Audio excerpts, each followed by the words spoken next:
के अंदर ये ख्वाहिश जरूर होती है कि काश उसका शरीर फिर से नया बन जाए। तो दोस्तों, आज आप इस वीडियो में वो जानने वाले हैं, इसलिए थोड़ा अंत तक देखिएगा तभी समझ पाएंगे कि क्या सचमुच हमारा शरीर पूरा नया बन सकता है, फिर से दोबारा बन सकता है। तो किससे बनेगा? अब तक तो जो आप लोग खा रहे थे उससे तो नहीं बना नया। हम तो बल्कि 30, 40, 50 साल की उम्र में आते आते हमारे शरीर में बड़े परिवर्तन आने लग गए और बुढ़ापे के लक्षण भी हमारे शरीर पे प्रकट होने लग गए। तो क्या वो चीज़ें हैं जो आपके शरीर के एक एक अंग को पूरा नया बना सकती है? यानी कि बिल्कुल नई किडनी, नया लिवर, नया हार्ट, नई त्वचा और नया नर्वस सिस्टम, नया ब्रेन, यानी कि नई आंखों की रोशनी, नई हियरिंग, यानी कि क्या नई सेक्सुअल पावर, यानी कि everything can be regenerated and reversed. क्या ऐसा संभव है? बिल्कुल है दोस्तों। क्या वो चीज़ आपके शरीर को पूरा का पूरा नया बना सकती है? आइए वो हम जानेंगे। लेकिन उसके पहले अगर आपके दिमाग में जो सदियों से बैठी हुई जो पुरानी मान्यताएं हैं, जो बातें हैं, अगर वो ठीक नहीं हुए तो आप तो उस तरफ कभी जा ही नहीं पाओगे ना। तो अब आपको अपने आप से पूछना है कि क्या ये सारी चीज़ें मेरे शरीर को नया बनाने में मदद करेगी? आप खुद ही जवाब दे दोगे अंदर से कि शायद नहीं। तो एक एक करके मैं एक नाम गिनवाता हूं तो आप समझ जाएंगे कि देखिए, जनरली दुनिया में लोग मांसाहार करते हैं, अधिकतर लोग। तो अपने आप से पूछिए, क्या ये मांसाहार आपको नया शरीर दे सकता है? कैसे दे देगा? मरा हुआ मुर्दा खाना, एक लाश जो मारते ही सड़ने लग जाती है और जो हमारे शरीर के लिए वास्तव में अनुकूल नहीं है और जो हमारे शरीर में जाकर हाई एसिड क्रिएट करती है, जिससे हमारा शरीर जल्दी डैमेज हो सकता है, जो हमारे बॉडी के लिए बहुत हाई प्रोटीन है, जो हमारे शरीर में कब्ज पैदा करता है, टॉक्सिसिटी पैदा करता है। और उससे भी ज़्यादा खतरनाक दोस्तों को क्या मालूम है, जब जानवरों को मारा जाता है तो उसके अंदर जो बहुत डर वाले हार्मोन, स्ट्रेस वाले हार्मोन जो बड़े पॉइजनस होते हैं, ऐसे हार्मोन वाला मांसाहार क्या तुम्हें नया शरीर दे सकता है? ये तुम अपने आप से पूछ लो कि प्राणवान कोई चीज़ दे सकती है। अच्छा, कई लोग जो है अनाज दाल ज़्यादा खाते हैं। तो दोस्तों, आप अगर अनाज दाल खा रहे हो तो पका हुआ अनाज, पकी हुई दालें, आप जानते हैं ना कि अनाज हमारा मूल आहार नहीं है। आपको इसके लिए मेरे वीडियो सुनने पड़ेंगे। अनाज घास के बीज हैं, चाहे वो मिलेट हो के अनाज हो, उससे कोई फर्क नहीं पड़ता। They are all grass seeds, वो सब ग्रास सीड्स हैं जिसको हमने मॉडिफाई करके खाने के तरीके खोज लिए हैं। आज हम उसको नमक, चीनी, घी, तेल, मसालों के थ्रू खा रहे हैं। तो कैसे आपका आहार हो सकता है? तो वो जानवरों के लिए डिज़ाइन जो आहार है आज हमने अडॉप्ट कर लिया है, तो उसको पकाए बिना तो आप खा ही नहीं सकते ना। तो क्या वो आपके शरीर को नया बनाएगा कभी? पका हुआ आहार जिसमें कोई एंजाइम्स नहीं, जिसके विटामिन सब उड़ गए, जिसके अंदर सारी उसकी केमिस्ट्री बदल गई, प्रोटीन हार्ड हो गया, फैट उसकी जो है हार्ड हो गई, यानी कि सिर्फ एक शुगर का कन्वर्शन होता है अनाज में। तो दोस्तों, ऐसा अनाज जो बोलते हैं ना खोखला, डेड फूड जिसको मैं कह सकता हूँ, जो लाइव नहीं है, क्या ऐसा फूड जिसे हम जिंदे रहते हैं, क्या ऐसा फूड आपको नया बना सकता है? आप सोचिए। फिर हम लोग सोचते हैं कि हम लोग नमक खाते हैं। दोस्तों, आप जानते हैं ना, किसी को जल्दी बूढ़ा करना है तो नमक खिला दो, और उसमें भी अगर आप रिफाइंड सॉल्ट खा रहे हो तो आप ऐसा केमिकल खाकर क्या आप सोच सकते हो कि आपका शरीर नया बनेगा? जरा आप सोचो। दोस्तों, हम तो शरीर गलाने के लिए नमक डालते हैं ना, जब हम किसी को दफनाते हैं तो जरा सोचिए, वो नमक आपके शरीर को कभी नया बनने देगा? अच्छा, फिर आप लोग रोज चाय कॉफ़ी पीते हो। दोस्तों, चाय कॉफ़ी आप जानते हैं, मुझे तो बोलने की जरूरत नहीं है कि क्या वो बड़ा अमृत आहार है हमारे शरीर के लिए। क्या वो तुम्हें नया बनाएगा? देखिए, हालांकि चाय कॉफ़ी अगर बहुत हल्की मात्रा में कोई आदमी कम पी रहा है तो मैं उसकी प्रॉब्लम नहीं बता रहा हूँ, लेकिन कोई सोचता है कि मैं चाय कॉफ़ी अच्छी मात्रा में रोज़ लेता रहूँ, तो आप क्या आशा कर सकते हो शरीर नया बनाएगा? दोस्तों, आप लोग चीनी खाते हो, जानते हो ना, शरीर को लूटती है। चीनी का एक चम्मच भी अगर आपके शरीर में जाता है ना दोस्तों, तो आपका मैग्नीशियम, आपका फॉस्फोरस, आपका बी कॉम्प्लेक्स, आपका कैल्शियम लूटे बिना शुगर कभी बॉडी में डाइजेस्ट होती है। दोस्तों, जो बाहर लूटेगा वो तो शरीर को जाके लूटेगा ना। क्या आप सोचते हो इससे आपका शरीर नया बनेगा? दोस्तों, अल्कोहल तंबाकू की मैं बात ही नहीं करना चाहूँगा, क्योंकि उससे कोई नया शरीर बनेगा ऐसा तो आप भी नहीं सोच सकते, कोई भी नहीं सोच सकता। ठीक है। अच्छा, फिर आप लोग ये ब्रेड, बिस्किट, बेकरी के खाद्य खाते हो, आप लोग ये ब्रेड खाते हो, बिस्किट खाते हो, पेस्ट्रीज खाते हो, कुकीज़ खाते हो, सो मैनी इतनी बेकरी की इतनी चीज़ें आ गई है जो मैदे से बनी है। और अधिकतर बेकरी प्रोडक्ट्स में जो है डालडा घी होता है और उसके अंदर कई तरह के प्रिजर्वेटिव्स और थोड़े केमिकल्स भी डालने पड़ते हैं और उसके बाद में उसको आधा घंटा जब बेकिंग होती है तो डेफिनेटली वो तल गया। तो अब तुम ऐसे आहार से, खोखले आहार से, जो जाके कॉन्स्टिपेशन पैदा करता है, जो शरीर को खोखला करता है, जो शरीर को लूटता है, क्या आप ऐसे बेकरी खाद्य से आप आशा कर सकते हो कि आपका शरीर नया बन जाएगा? कैसे बनेगा? आप तो सोचिए। फिर हम लोग तला हुआ नमकीन और मिठाइयाँ खाते हैं, मुझे बोलने की जरूरत ही नहीं है कि उससे शरीर नया बनता है कि नहीं बनता है, आप ही सोचो बनता है कि नहीं बनता है, ठीक है ना। फिर कई लोग सोचते हैं कि यार दूध दही पनीर खाएंगे तो नया बनेगा। तो दोस्तों, जब गाय का बड़ा ही दूध नहीं पीता बचपन के बाद में, और दूध वर्ड किसके लिए, दांत नहीं आने तक बस, फिर दांत आने के बाद में गाय भी नहीं पीती, उसका बड़ा भी नहीं पीता, और हम लोग पागल होकर दूध को पी रहे होते हैं। दोस्तों, कॉस्मेटिक किसी पर्पस के लिए कभी कभार दूध दही इस्तेमाल कर लो, कोई दिक्कत की बात नहीं। आप कभी एज ए मेडिसिन कभी इस्तेमाल कर लो, कोई दिक्कत की बात नहीं।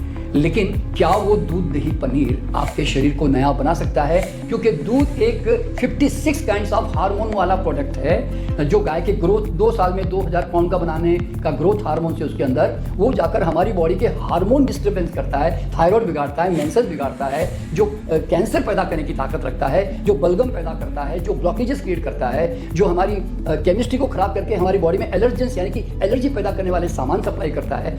ऐसे अबनॉर्मल आहार को, क्योंकि वो हमारा शरीर के लिए डिज़ाइन ही नहीं है, तो ऐसा आहार क्या आप सोच सकते हो कि क्या वो शरीर को नया बनाएगा? आपको सोचना है, ठीक है।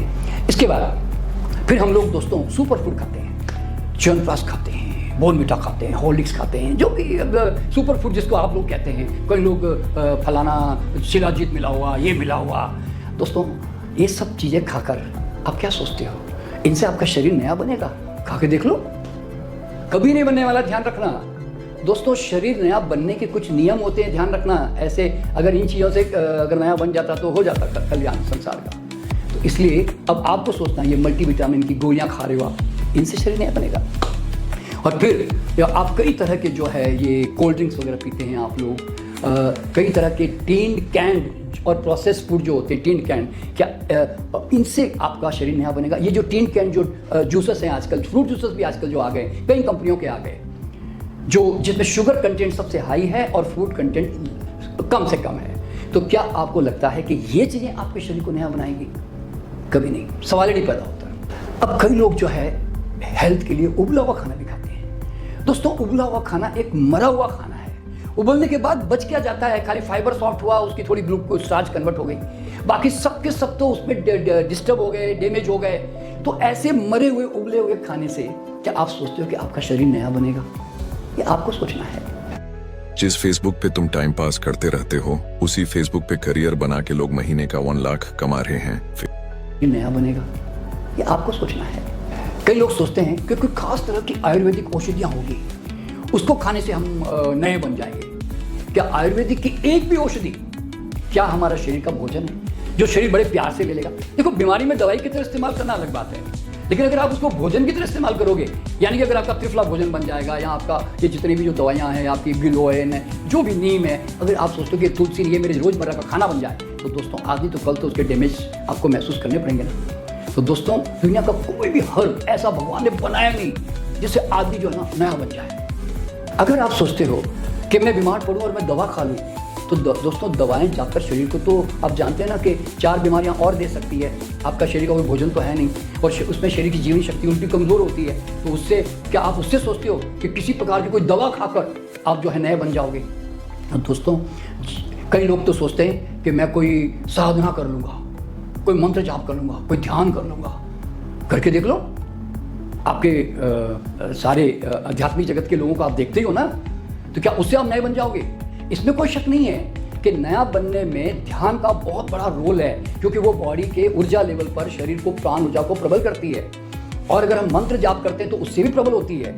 लेकिन अगर ये पूजा पाठ करने से और मंत्र जाप करने से अगर कोई नया बनता मान लो, तो दोस्तों आपको मंदिर का पुजारी सबसे यंग होता, एकदम नया नया लगता, ऐसा लगता तो नहीं है ना। और फिर कहीं आप जानते हैं ना, जनरली हमारे आध्यात्मिक जगत के लोग 60, 70, 80 में सब उड़ जाते हैं। तो दोस्तों, क्या चीज़ शरीर को नया बनाएगी?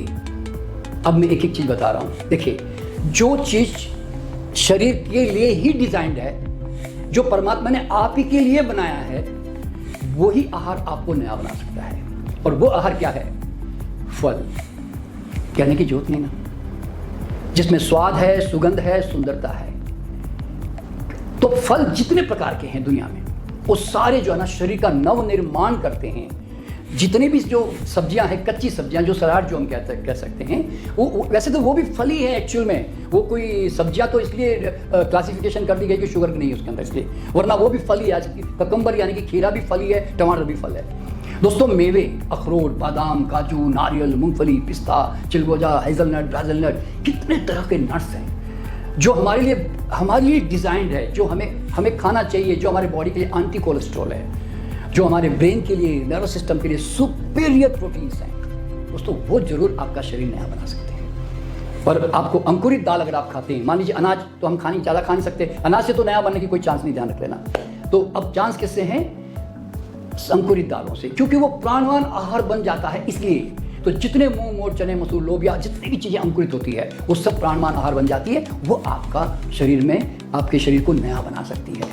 और इसके अलावा जितने प्रकार के vegetable juice, fruit juices, fresh यानी कि, और कोकोनट वाटर, नीरा, नींबू पानी, शहद हो गई, ये सब जितने भी जो natural resources of live enzyme से भरे हुए ये जो प्राणवान आहार है ना, इसके सिवाय शरीर को कोई भी नया नहीं बनाता। तो अब सारा निचोड़ क्या मालूम है कि रॉ फूड इज रीजनरेटिंग, नव निर्माण करने वाला, नव यौवन प्रदान करने वाला, और cook food is degenerating. Cook food खा के दोस्तों जिंदे रह सकते हो, 100% स्वस्थ कभी नहीं। तो इसलिए अगर शरीर को नया बनाना है ना दोस्तों, तो कोशिश करो कि मैक्सिमम रॉ फूड पे आ जाओ। मैं आपको एक्सट्रीम पे जाने को नहीं कहता हूँ, और लिमिटेड यानी कि मिनिमम कुक फूड और ग्रेन्स पे आ जाओ। फिर तुम उस मिनिमम में जो खाते हो तुम्हारी मर्जी, मैं उसके बारे में कोई चर्चा नहीं करूँगा, लेकिन मैं कहता हूँ मैक्सिमम रॉ फूड पे आओ तो सही है अपने खाने में, और फिर देखो क्या शरीर में कमाल होता है। दोस्तों, मैं बात क्यों बता पा रहा हूँ मालूम है?